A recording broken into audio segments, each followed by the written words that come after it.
Welcome back to Comical Opinions. This is a review of Ice Canyon Monster #1 from Blood Moon Comics. In this issue, a powerful shaman summons a monster from the deep of the oceans around Greenland to protect his homeland from pollution and all kinds of environmental problems. And the monster that comes to life does a lot of nasty stuff. So we're going to let's get into it. Before we get started, please like, share, comment, subscribe. Let us know how we're doing. Your attention is greatly appreciated. But before we get started, let's get into the credits. Ice Canyon Monster #1 from Blood Moon Comics is written by Keith Rommel, art by Jean-Noel Ortega, and colors by Mori Tanaka. So this issue kicks off with a shaman who is living in Greenland, and he's despaired over the environmental impacts of shipping and fishing and all the commercial activities, industrial activities that are happening around Greenland that is causing a shrinkage of the ice layer and damaging his homeworld. And he wants nothing more but to simply just protect his home and make sure that Greenland is left alone by industrial damage. And so he casts a spell by sending a totem into this deep canyon that's in the middle of or part of a ravine in the middle of the ice pack, and it summons forth a gigantic squid-like beast with sharp teeth to protect his homeland and to destroy anyone that gets in his way. The story follows a group of fishermen who are out catching their haul and doing what they need to do to provide for their families and to contribute to the fishing industry when the monster attacks their cargo nets, and one of the fishermen by the name of Fina gets yanked into the water, and in the course of then him being rescued, he loses his leg and he sees this giant squid-like monster attacking. They think it's a shark. He knows different.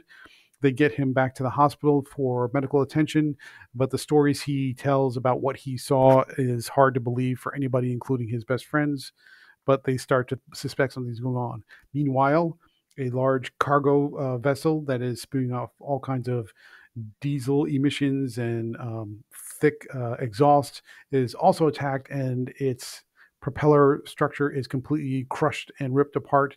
But they don't see what's coming, but we do because we see the Ice Canyon monster. So that's the story in a nutshell. And just a point of fact, or just a fun little factoid, this is a comic adaptation of the book written also by Keith Rommel of the same name, published back in 2016. So if you like the comic, but you want to read a more long form, detailed version of the same story, go to Amazon, check out the book by Keith Rommel, and you can pick it up there and read the full story as it was originally intended. Okay, so what do we think, or what do we like about this issue? The concept is interesting.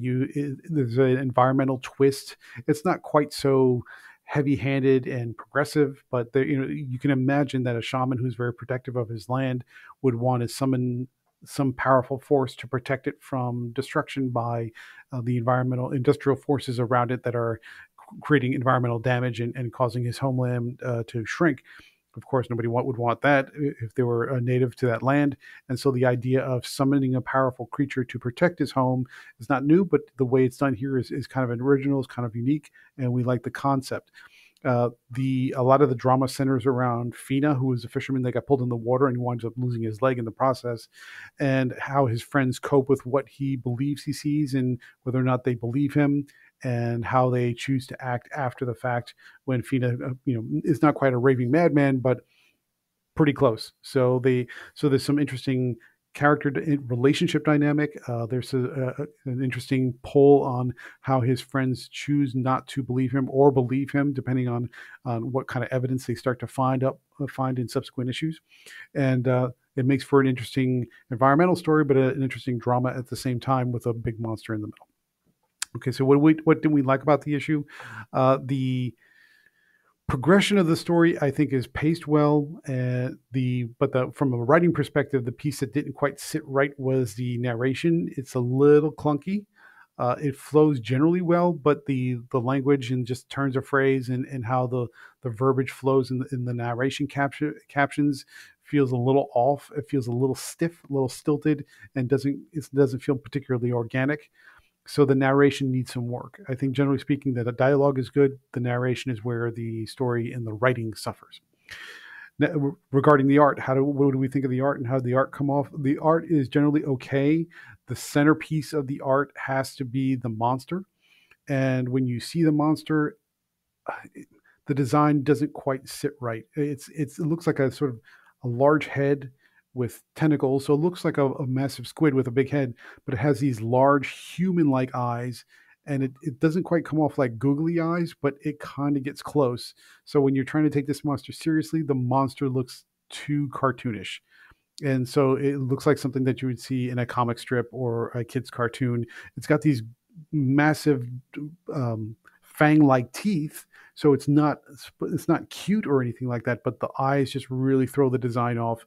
The size of the head in conjunction with the tentacles really throw it off, and it looks cartoonish, which I don't think was the intention here. But that's kind of the downside of this. So overall, what are our final comments or final thoughts on Ice Canyon Monster #1? Generally speaking, it's a good concept.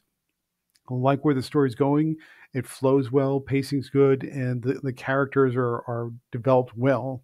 But it falls short with the narration. Just is too clunky and too stiff, and the monster design doesn't at all match the serious tone of the story. So you get a little bit of good, a little bit of bad, and it comes together.